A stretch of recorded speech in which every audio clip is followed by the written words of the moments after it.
realized there are so many different areas where I have been chasing in my life where I needed to just stop, take a deep breath, reground myself, and really focus on my purpose instead of the desires that I had, like chasing after them.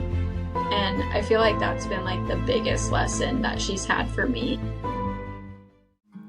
There are healers on this planet with the power to soften the suffering of mankind, yet they have remained in the recesses of the world, abused, discarded, and labeled as trash.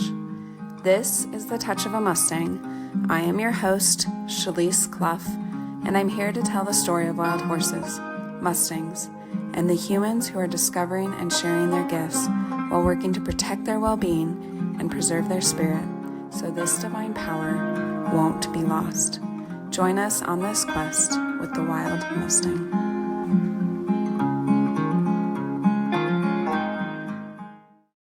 Aubrey Lawlor is a barefoot hoof care provider and equine craniosacral therapist, as well as a life coach.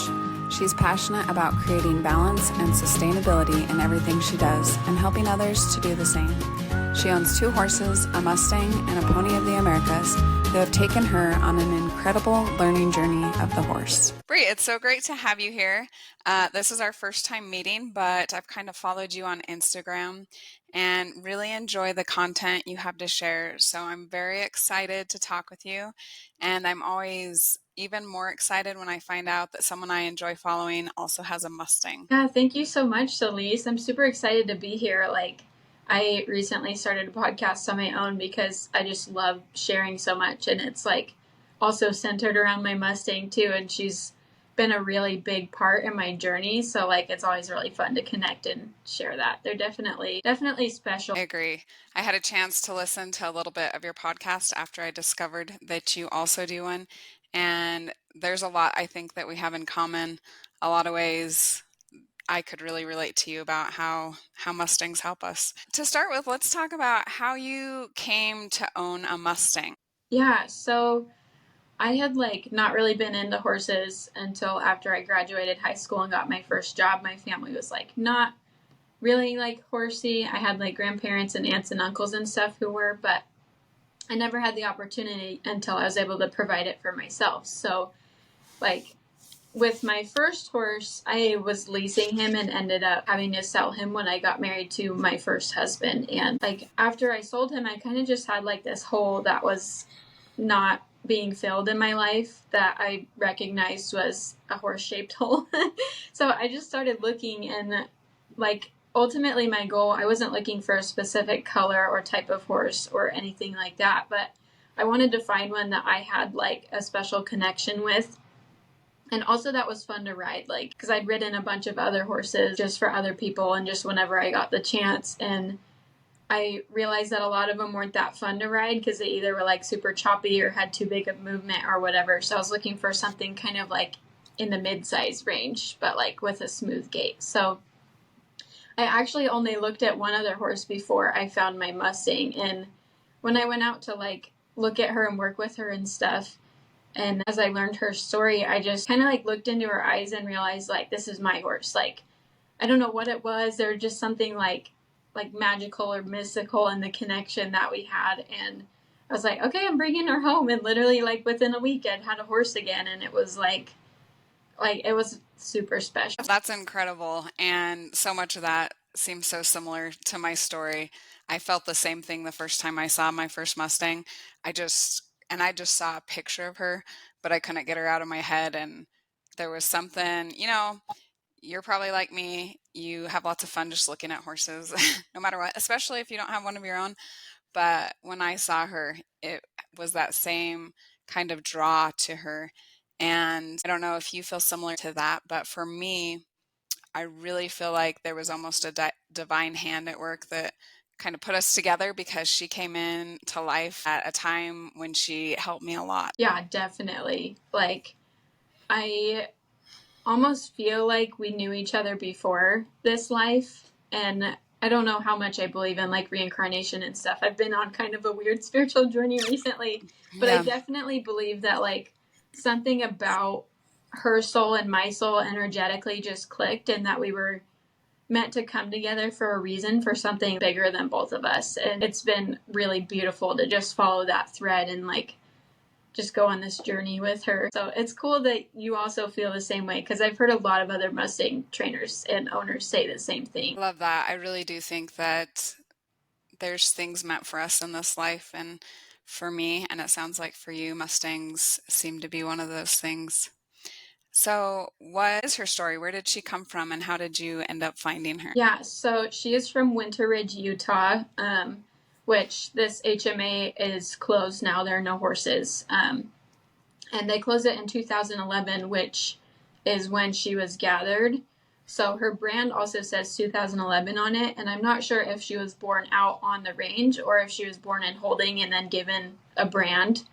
And she lived there for about like 6 or 7 years before being pulled out by a tip trainer. I'm from Arizona, and there's a really like prominent tip trainer who has a storefront down there who like basically they call her the Mustang enabler. She like gets everybody Mustangs.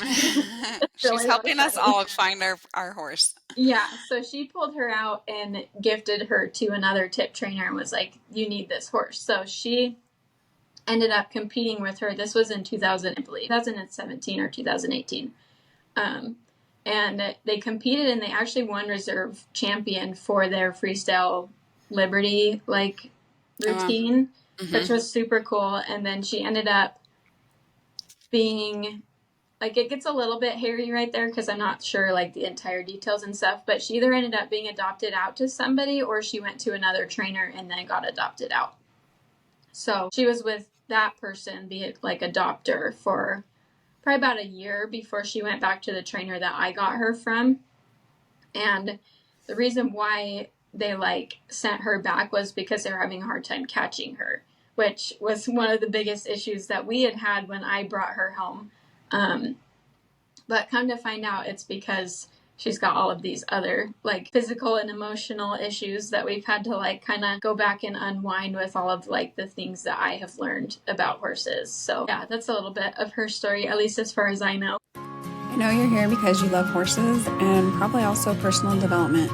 Give Aubrey Lawlor's podcast a listen. It's called This Is the Ride, and it's available on Spotify and Apple Podcasts. And so how has that journey been since she's been with you? I know that you kind of said, like me, your journey corresponded a lot with life and things that happen in life. How did that all unfold, and how did you learn those things about her that have really led into the work that you do now? Yeah, so it's really fascinating to me to like look back on it, because like some of the same themes have come up that I've finally like realized and been able to integrate like very recently within the last few months. But like when I first got her, one of the biggest issues was the not being able to be caught and to be handled, especially for like hoof care and the vet and like anything else that I wanted. All the super important things that Yeah, like, you really feel like my horse needs to know this at least. Yeah, exactly. So I then started to pursue a little bit of like positive reinforcement training just to kind of like gain her trust and prove to her like that I'm someone that wants to work with her, and like that it's be good to partner with a human and that it's not all bad. And at the time, like shortly after I got her, at the time I was going through an equine science program, and like this was like all like very, very close together. And I ended up hiring this amazing barefoot trimmer in the area who was known for being able to work with difficult horses and not like beat up on them and stuff. So I went through a little bit of that program, learned a lot about anatomy and hoof care and like other like basic things about horses, like evolution and all of that. And my farrier, he was so amazing. He was always like, you should learn how to do it yourself. And like with all your learning about the hoof, like you should just do her yourself, because she clearly trusts you way more than she trusts anyone else. So I then started maintaining her feet, like just like between trim cycles. And then at the time I was working at another barn that did hippotherapy for disabled children, and like overseeing like the care of the horses and stuff. I realized like what their farrier was doing was like not helping them, especially to go out and do their job, because like hippotherapy horse is like really special in that their movement impacts like the children, so then they can go on and live a better, like healthier life. Yeah. Can you So just describe for everybody what hippotherapy yeah, is for anyone who so might not know? yeah, so hippotherapy is when like a speech language pathologist, an occupational therapist, or physical therapist uses a horse's movements to integrate like a client's therapy better. So it can help with like speech problems, it can help with problem solving, or even like movement and balance itself, because of the way that horses hold us, like physically and emotionally. So you were seeing these horses that maybe needed something different than what they were getting. Yeah, because it was interesting. They were all barefoot, but like their trims were not a barefoot trim, which I had realized like the importance and the difference between a barefoot trim and a flat pasture trim that a lot of shoers will do. And I was like, okay, well, if that guy can go out and have like a full clientele, I can at least go out and help some client horses and like make some money, because at the time I was still in school and like didn't have a career planned out or anything. And that was when I started taking on clients. So it was kind of like a really beautiful gift, I think, from Dot, to be able to take that and be like, oh, I learned how to maintain your feet and work with a difficult horse, and I can take that out and help other horses as well. That's something Mustangs can really do for us, is kind of push us to our to see more of our potential than we see on our own. I listened to a training, I think it was from LinkedIn, and it talked about this captain who's very prominent now. She's a woman, like a captain of a ship. And she kind of had the same experience where she saw a captain who was just not very great. And she thought, if he can do it, I can do it too. And now she's, one of the top in her field. And I also think it's really cool that your trimmer encouraged you to do it, because, man, to have somebody that kind of lets you know like you're capable of doing this, and now you do this for your profession, right? Or for part of your profession. Yeah. Which leads me to kind of like the other part.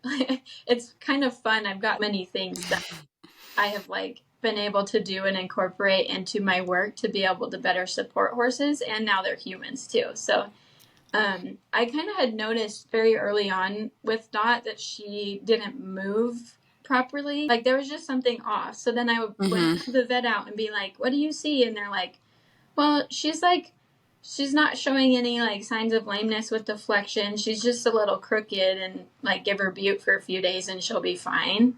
And I kind of was like I don't really accept that for an answer. Like that doesn't align with what I think is happening with her. So I continued to keep asking that question. As we were riding and doing groundwork, I'm like, okay, why is she always like somewhat off to one side? Like it's not lameness, but she's not completely sound or being like as comfortable in her body as I thought that she should have been. So I started to like jump down the rabbit hole of like biomechanics and like really like recognizing what it looks like when a horse is carrying themselves properly with true self-carriage, as opposed to like being forced with like external devices, or even like being hypermobile and stuff. And that kind of like led me to like pursue more of like the bodywork type stuff. So I actually started studying myofascial lines, which there's like a textbook. It's like the equine myofascial lines, and I read that whole thing like probably multiple times, which wow. It's very like anatomy heavy textbook. So I had to like, it sounds like it. I had to like really dive in. But like, as I realized and read through the text in the book, that it was corroborating everything that I was seeing in Dot and in my client horses, because I realized a lot of my client horses weren't able to stand well for trims because of a balance issue or because of a pain issue. So I was like, this horse is not being naughty. Like when they're yanking their foot away, it's because they literally can't stand like longer than 30 seconds or whatever the case was with them. So I didn't like know where to go from that point. I was like, okay, I know what's happening, but I don't know like what modality that I want to provide to be able to help my clients like thrive and feel better in their bodies, especially for hoof care, but also riding and just being a horse. like Mm-hmm. overall having like a better balance and like quality of soundness for the rest of their lives. And this actually led into like the craniosacral therapy in a really beautiful way, because I ended up in a pretty bad car accident at the end of 2022, and I was rear-ended. So it gave me whiplash, and it actually herniated one of my discs also. So I was having a hard time with traditional chiropractic, and then they were doing like acupuncture and fascia scraping and everything, because my body basically wanted to like clamp down on all of it, protect me, which I'd had a lot of like physical and emotional issues that led to that as well. And someone suggested I see a craniosacral therapist. So I was like, okay, we'll go see what this is about. Like, it's supposedly soft touch and helps restore your spinal cord back to normal function.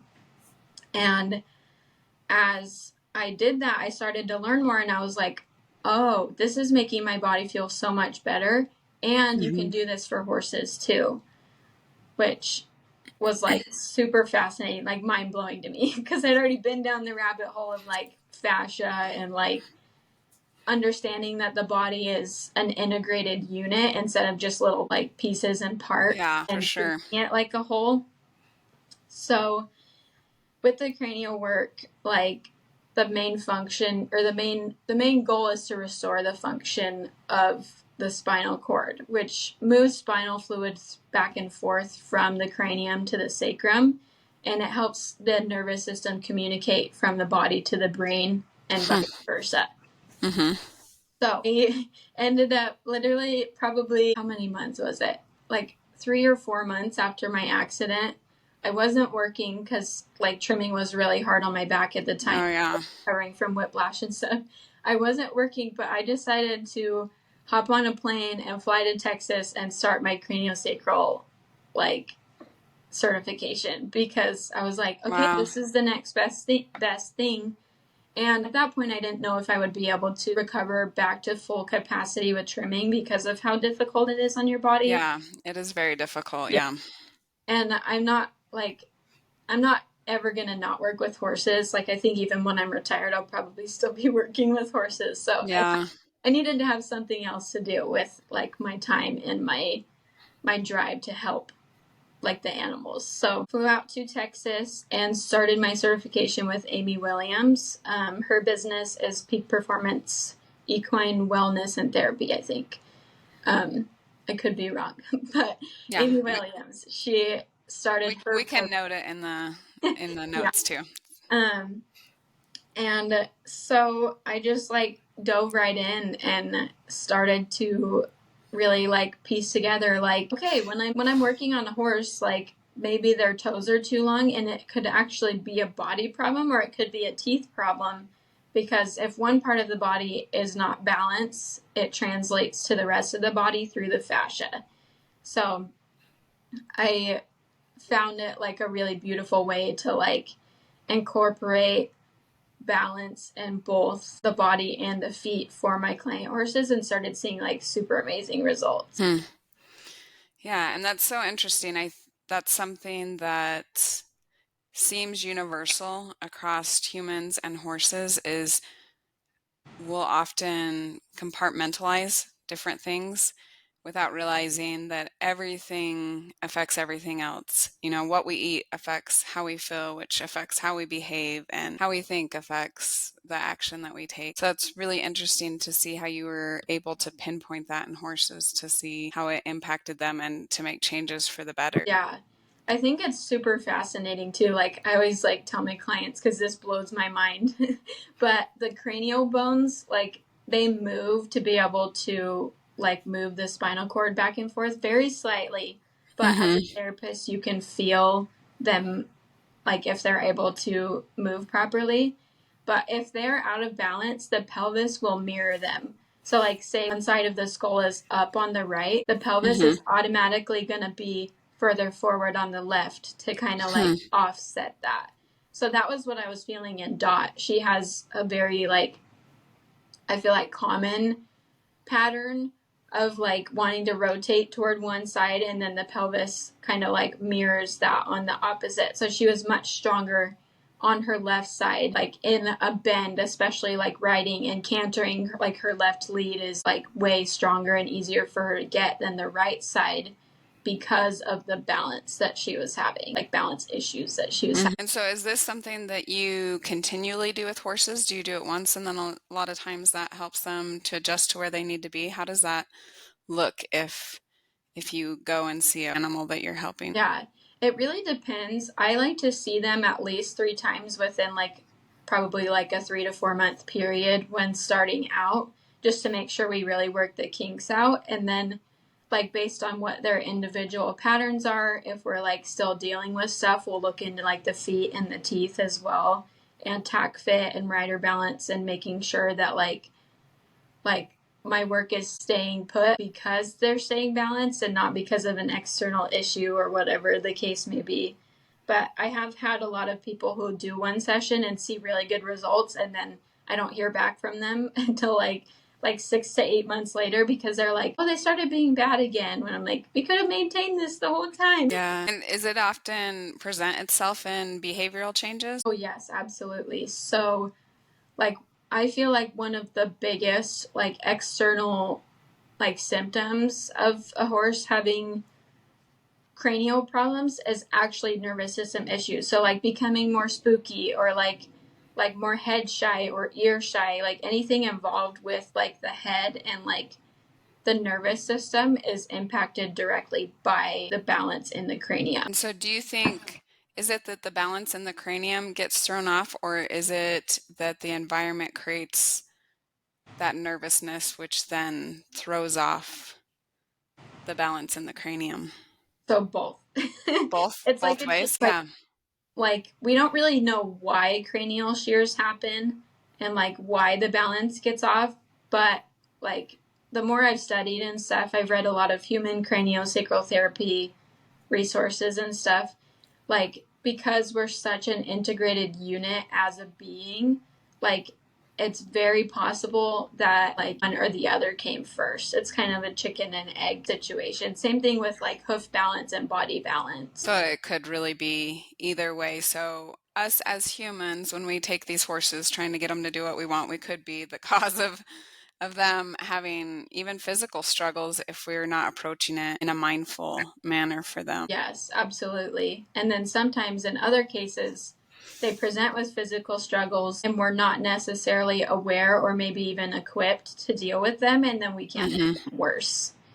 Yeah. It's really interesting how you kind of went step by step into where you are now. And I think the other piece to this that you talk about a lot on your podcast and stuff is the human element of it, and some of the things that you learned maybe through Dot as you were going through experiences in your life. And so how does that all come into play? Yeah, so with that piece, like I discovered like mindset slash life coaching early on in my marriage to my first husband, like right around when I bought Dot, because basically 3 months in, he told me that he didn't want to be married anymore, and that was really difficult. Like I didn't know what to do with that, and I was like, okay, like how can I fix it? Like what's wrong? Like we can work this out. Like let's go to counseling or therapy or something. And he was like super adamant that like, no, you're the problem, so you need to fix it. And like being as young as I was 20 when we got married. Being as young as I was, they believed him. And then I went and searched for answers. So that led me to stumble upon this life coach. Her name is Jody Moore, and she has a podcast called Better Than Happy. And I just started listening and kind of like binge listening to it as I was working in the job I was in at the time. I wasn't even trimming yet, but I started to like just consume all of this information on like self-help and self-development, and really learned like the difference between having like a growth mindset versus a fixed mindset, and like being able to not like control your reality, but like get better results out of your life through changing what you're thinking and integrating your feelings. And so I ended up working with my coach. I still work with her now. I've worked with her on and off since then. But I started working with my coach because I really wanted to dive into my relationship and like figure it out. Like for me, it was like, it's like, this is it or nothing, like with marriage. Cause like, I don't really want to go out and find someone else. Like I'd like to keep this relationship. So, and I worked with her for, I think 8 weeks the very first time. And it blew my life like wide open. Like we went in and I was like, okay, we need to work on my relationship. And then we ended up working on like everything but my relationship. So we worked on like my self-confidence and my ability to like speak my truth without feeling shut down, and being able to talk to like authority figures like doctors and my bosses, and even like people who are like much older than me who maybe had more authority over me.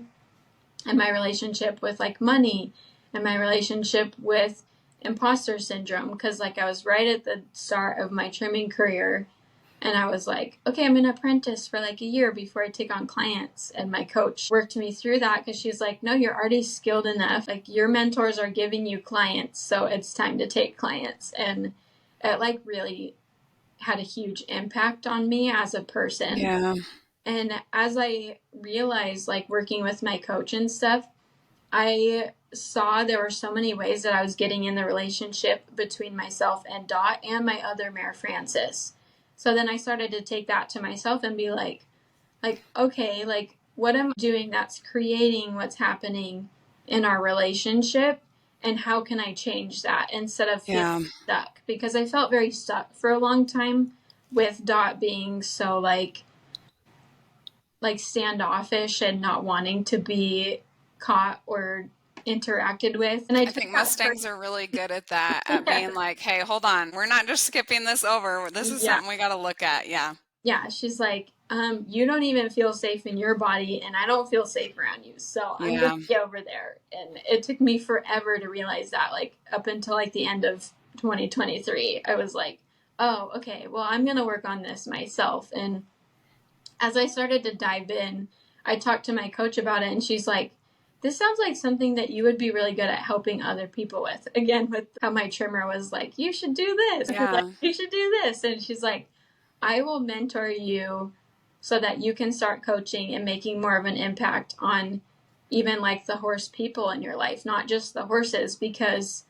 like, again, you're seeing a pattern where sometimes you've done everything you can with a client horse to help them feel comfortable and safe in their body and to get their feet done.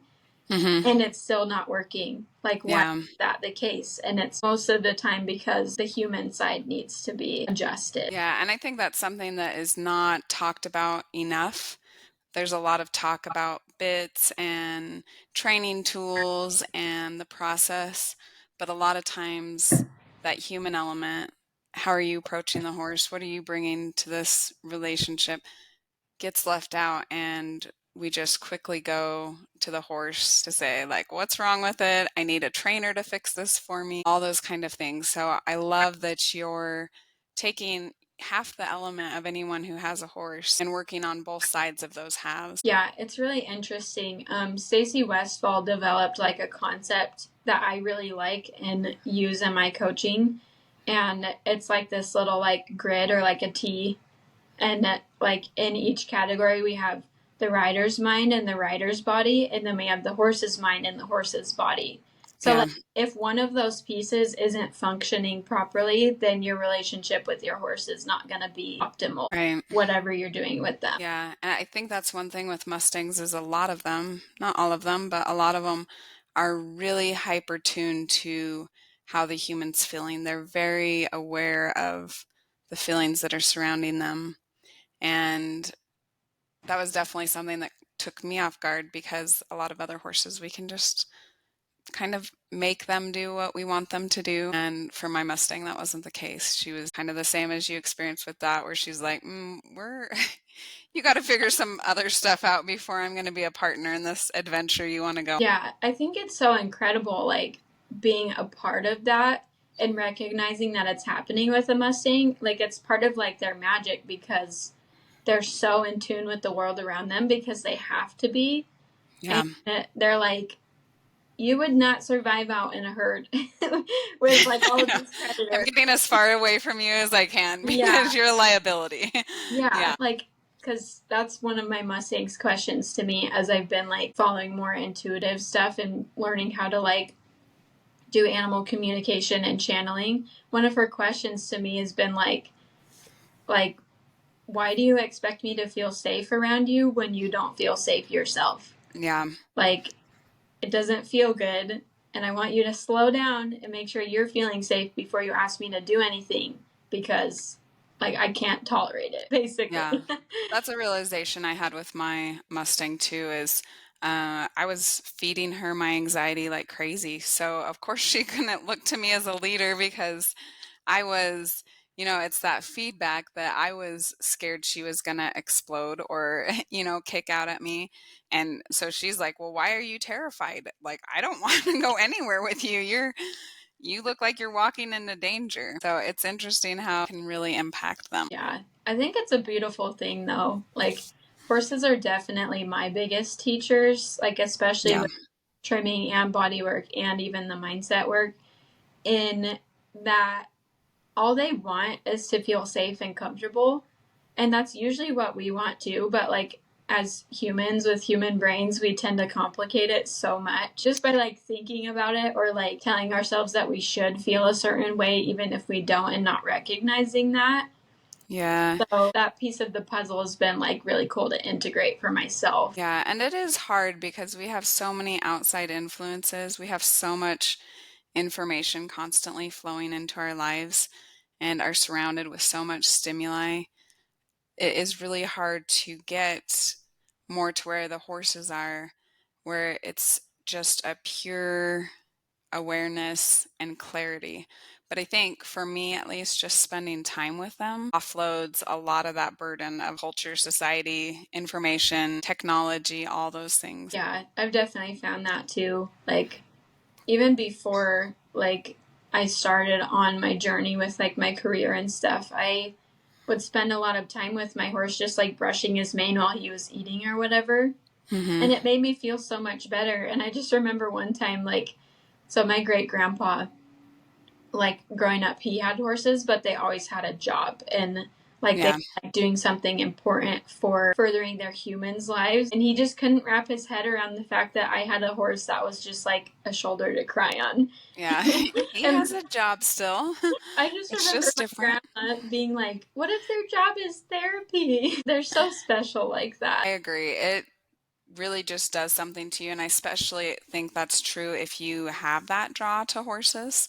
But even for people who maybe thought they would never end up participating with horses, it really does something just being in their presence and entering their world a little more than you otherwise would. Yeah.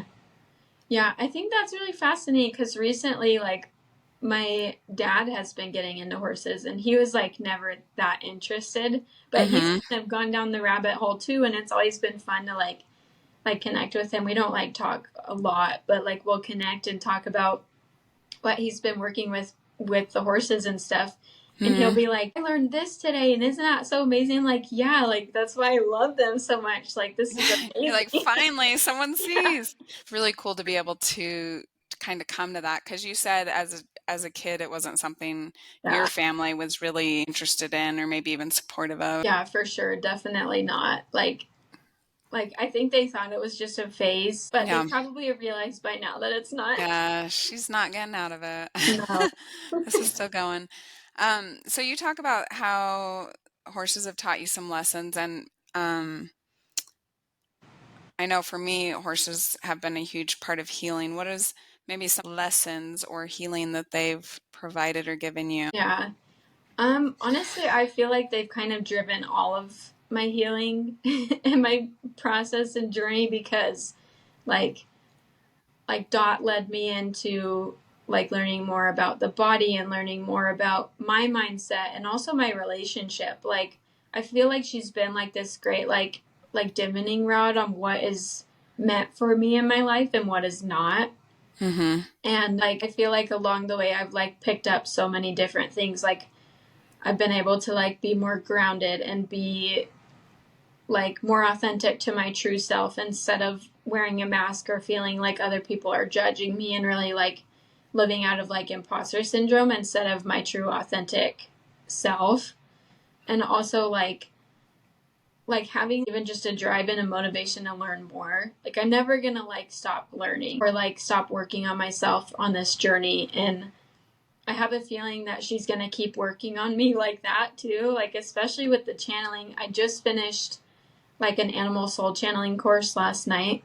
And like it's really, really hard to like become in tune intuitively with your own animals because they're so attached to like your heart space. But like I felt like with this channeling I was able to like really step back and be objective enough to like listen to her side and actually get information from her. And what she told me, and I realized that this is something that I wasn't doing with just her but like the rest of my life, but she told me that I was chasing her too much, and that was what was pushing her away because like energetically she's like, oh, this is too much, like you're being too needy and I don't feel safe, I don't like it, like just calm down and be your grounded self and I want to be with you that way. And I realized there are so many different areas where I have been chasing in my life where I needed to just like stop, take a deep breath and like reground myself and like really focus on my purpose instead of like the desires that I had after them. And I feel like that's been like the biggest lesson that she's had for me, like overall. And those are definitely lessons that resonate with me, but I feel like those are maybe something that, and I guess I can't speak for everyone, but it seems almost like a lot of those feelings of maybe not being capable or not recognizing our potential are pretty typical with a lot of women. And the other thing that I also found for myself is I had to really learn how to let go of the outcome. Yes. And that was huge for me to be able to be okay with like something not turning out the way it did. We have some similarities, which I talked a little bit about in the first podcast, just struggles in my personal relationships and marriage. And a big turning point for me was when, you know, I decided I would still do what I felt was right, what I wanted to do. But beyond that, like that was all I could control. I couldn't try and control other people and get to that point where, you know, we can let go, whether it's a relationship, which we can't always control, and even maybe the outcomes that we see with our horses. Yeah, like 100%. And the really cool thing is, I feel like what's made me an effective trimmer is that I've been able to live in that state of detachment with my client horses.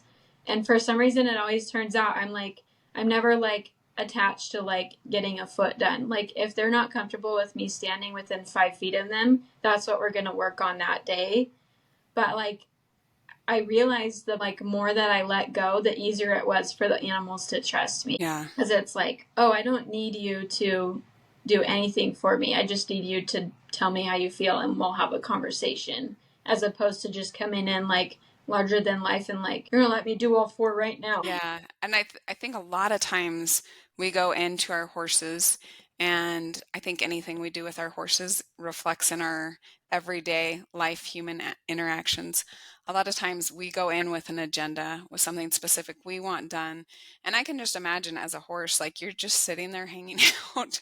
Like, what is it like for your person to come in and they're like, all right, this is what we're going to do? Compared to, as you say, kind of having a conversation, seeing how you're feeling, asking more than demanding or forcing, and what a difference that makes. Have you seen, you kind of already said you saw that in horsemanship where the outcomes tended to be better. Is that something that also flowed over into your personal life? Yeah, absolutely. Especially like to your point with your relationship too. I also came to that realization like very, very close to my divorce. And I feel like it was kind of like the decisive factor for the ending of that relationship.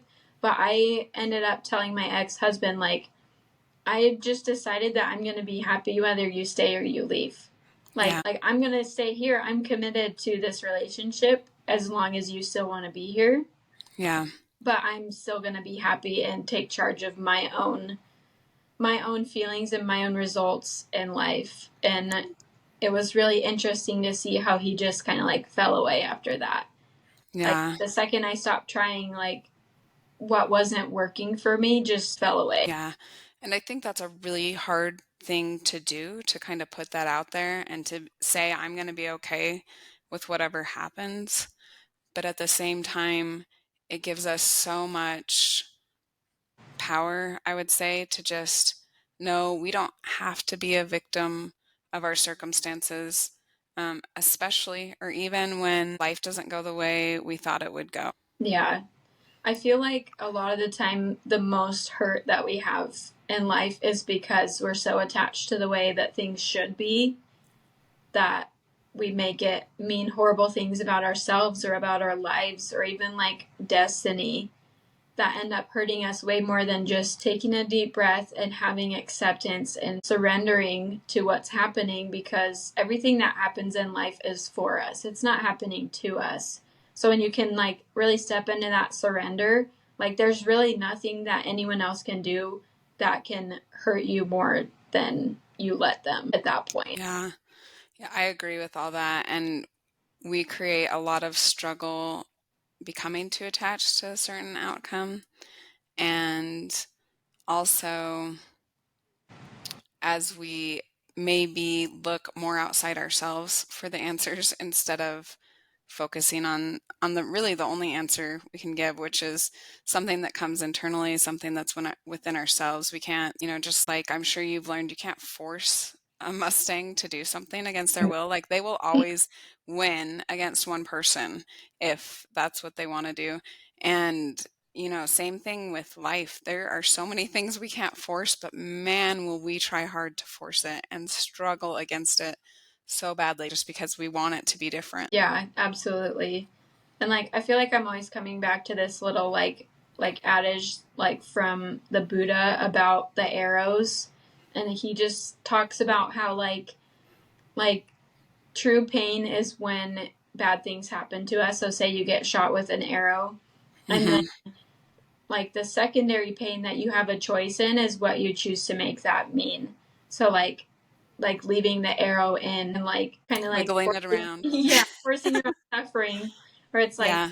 like bad things are going to happen to us no matter what, but the way that we choose to respond to them instead of react to them can make all the difference, like our outlook on life. We have a lot of ability to affect the suffering, and a lot of times most of the suffering is something that's in our mind, the way we're choosing to view the situation, and just really holding on to that suffering. Something that I really found for myself, like I can hang on to it and be so sad about it and sit there and ruminate about how things should be different or people should act differently, or I can let go and, as you said, see what life has for you instead of trying to tell life what it should be for you. Yeah. Yeah. One of my favorite coaching questions to ask people is like, what is the blessing behind this suffering? Or like, what is the gift? Yeah. Like, really, like, kind of makes you have to backtrack in your brain and be like, okay, like, yeah, I went through a pretty painful divorce, like, and I was super young and didn't know how to, like, be in a relationship, but I am now in, like, an amazing, loving, supporting partnership that I wouldn't have been able to, like, navigate without having a previous experience that showed me what I didn't want. So that's been, like, a huge gift in my life, and I don't think if I had the choice to, like, go back and change it, I wouldn't, because where I'm at is so much more, like, it's so much more meaningful because of the suffering. And it's really hard to even have faith in that when you're in the middle of something. But why not just imagine the best, because we don't know the future. So we can either create a lot more suffering by worrying about a future we don't know about and focusing on things we can't change in our present moment, or we can, as we've talked about, let go, let things unfold the way they're supposed to. And I don't think that means that you're just you're no more invested in your life. It's just a different way. You're invested more in your internal life than the external, maybe. Yeah, I definitely agree. And that reminds me a lot of like what I've been realizing as I've tapped into more of my intuitive abilities, and that is that time is not linear like we think it is. So like with like quantum mechanics and stuff, we can actually draw things to us by being a certain way and thinking a certain way right now that maybe we wouldn't have otherwise had. And it's because if you're experiencing the present moment exactly as it is, you can almost like step into another portal where you have all of these options available to you, where you take your power back and really have a choice. And like yeah, I can't change the past and I can't change the future. Like the future is not even happening yet, but I can change right now. Mm-hmm. Yeah, that's awesome. Well, we're kind of coming close to time. We talked a little bit about you doing a life coach session. This is something that you do for your job, right? So I thought it would be good, maybe anyone who's interested in it can kind of get a taste of what they would maybe get if they go to you to do some life coaching. Yeah, for sure. Whether you're struggling with something in particular or just have goals you're working to achieve, it can be invaluable to have a third party give you strategies and ideas. Bree offers life coaching, which can serve you in just that way. She's a wealth of knowledge that can help you elevate your life. What's coming up for you right now, like at the moment? I don't know at the moment, but definitely for today, like I'm a little harried because there's this stuff I really want to work on. And I kind of mentioned this to you before.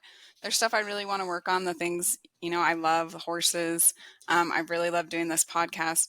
And then there's all these other things that I have to do, all the responsibilities that are part of my life. Yeah. So like you said, like harried. So like with that emotion, where do you like feel that in your body when you start to think about being like so overwhelmed with all of the things happening? I mean, probably tension, I would say kind of right here in my upper body. Yeah. Do you feel kind of like you kind of tend to like close down a little bit? Yeah, probably. As I open up, I'm like, yeah. Mm-hmm. Yeah, because like with overwhelm, we tend to like feel like we're carrying the world on our shoulders. So then we'll automatically like collapse in and to like feel all this tension right there. So what do you end up doing? Like what sort of actions do you do when you start feeling this way? How do I behave? Yeah. Not well. I get stressed and frustrated, probably. Yeah. Do you end up like losing your patience on like your family or your horses or whoever's in your vicinity? Yeah, for sure. Probably kids most often kind of get the blunt of that. Yeah. So what do you think like the result of believing that you have too much stuff on your plate is in your life? The result of believing that there's too much stuff on my plate. It probably does put me in a bit more of a frantic state. Well, I would say it probably goes two ways, where I'm either frustrated and stressed and trying to like really hurry and get things done and make sure everything logistically lines up with all the kids and things like that. Or the other way, I would say that it sometimes manifests if I do have a downtime, I kind of blow that time and just zone out for a little bit, maybe do something that doesn't have much value. Yeah. And like, do you usually tend to like tell yourself you should be doing something else when you have time? Always. Yeah. So the thing about like overwhelm and shoulding yourself is like I feel like in our society and stuff, we tend to live out of like fight or flight because we're trying to like get so much done and be so productive. And by the time we get to like the end of our day when maybe we do have free time, all we want to do is sit in front of the TV or our phone and zone out, or maybe eat something or online shop or whatever. And in like coaching terms, they call this buffering. And usually like buffering, like it can last for a really long time or it can last for a really short time. But when we do that, we're trying to actively avoid a problem whilst also beating ourselves up for not solving that problem. So it's not really productive and it doesn't feel very good. I feel like one of the most common and painful situations that like everybody goes through, like it's kind of a byproduct of having a human brain in a world where we value productivity over everything else. Yeah.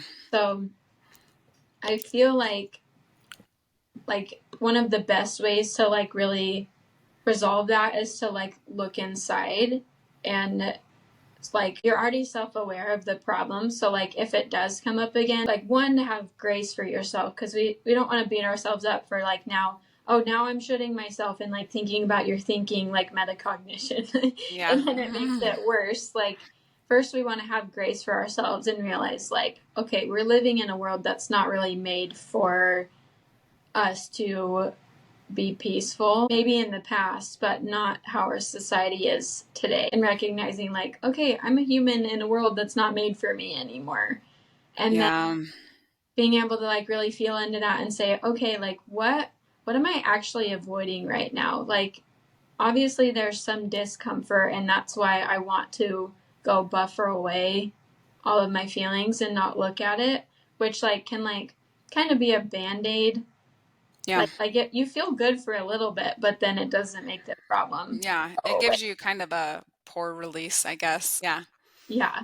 And like really being able to like look inside and recognize like where the overwhelm stems from. So like what thoughts do you usually think when you're feeling like really harried and overwhelmed? Okay, so about 2 years ago, we moved up to the mountains, so we live pretty remotely now. And I love just being home in the mountains doing nothing. I have 6 kids who are, um, 3, 4 of them are teenage age. Um, and they're quite the opposite, they're wanting to be involved and be around friends. And so there's this, I guess, struggle, and it's become easier with some of them because they drive now, so they can go do their own thing. But there's this struggle between kind of just wanting to stay where I feel peaceful and work on the things I need to do versus having them involved in things that are either important to them or, good activities. We're pretty mindful of our activities, and I would say compared to a lot of people, we don't do a lot, but still feeling like, they need to have friends and activities and develop passions. And that's kind of my job, is to provide that for them and take them to it. And so it's that disconnect between like, I just want to stay home and feeling this responsibility towards them and what their needs are. Yeah. So do you feel like there's a need that you're not meeting for yourself? I feel like there probably is, and it's probably met sometimes, but not enough, probably. And then a lot of times the things I know are gonna help me kind of give me the energy, um, restoration that I need, I talk myself out of doing, like maybe not going out with the horses because it's cold, or not going hiking because the morning got away from me, things like that. Mhm. Yeah. It's so interesting that like this happens with a lot of people, but we're so blocked from doing the things that rejuvenate us. Mm-hmm. And like it's like, oh, I know this will help me, but like it almost sometimes we almost kind of feel good sitting in our overwhelm. Like we become really attached to like the stories that we have. Like this is how life goes. And being able to like see into a different reality where maybe it's not as hard to go out and do things that make you feel better, or even like having something that's even smaller that brings you that rejuvenation. Like I Mm-hmm. have a whole list of like things that I can do that recharge my battery, and then also lists of things that like drain my battery. And the charges is much smaller, but I made sure to Yeah. incorporate like smaller things. Like even if you have to literally like go in your closet and just do like a 5-minute grounding meditation to like help Mm-hmm. you return to center and realize like okay, it's okay if I don't do anything else that makes me feel better, as long as I can come back to Mm-hmm. center and feel not so like frazzled anymore. I think Yeah. that's helpful. Yeah. That's definitely something I'll have to try and get some stuff in there better. So what advice do you have maybe for avoiding, or maybe just what would you say about those things we do for release that aren't necessarily restorative, almost draining?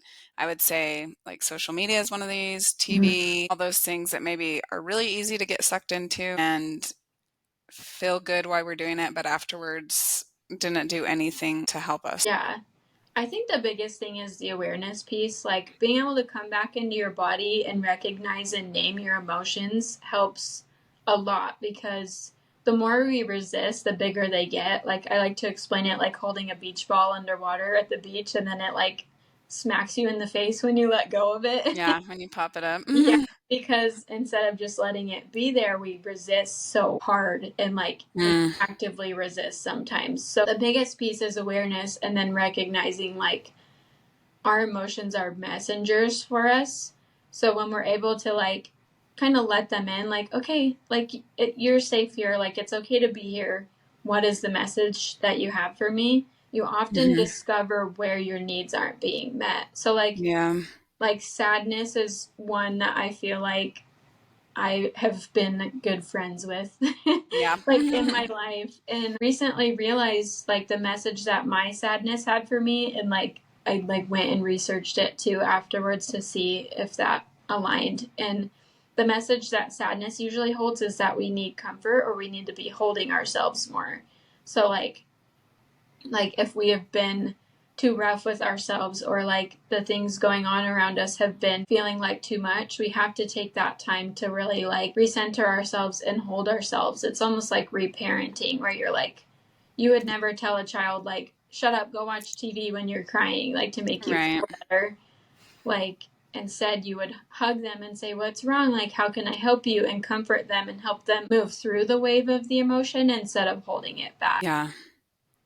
And so something, this is a little off track, but something I've been thinking a lot about is, do you think that other people have any responsibility for our emotions? In that, I know a lot of us struggle because maybe we felt our parents didn't do something they should do, or maybe some of those deeper relationships, husband, wife, should be doing something specific for us.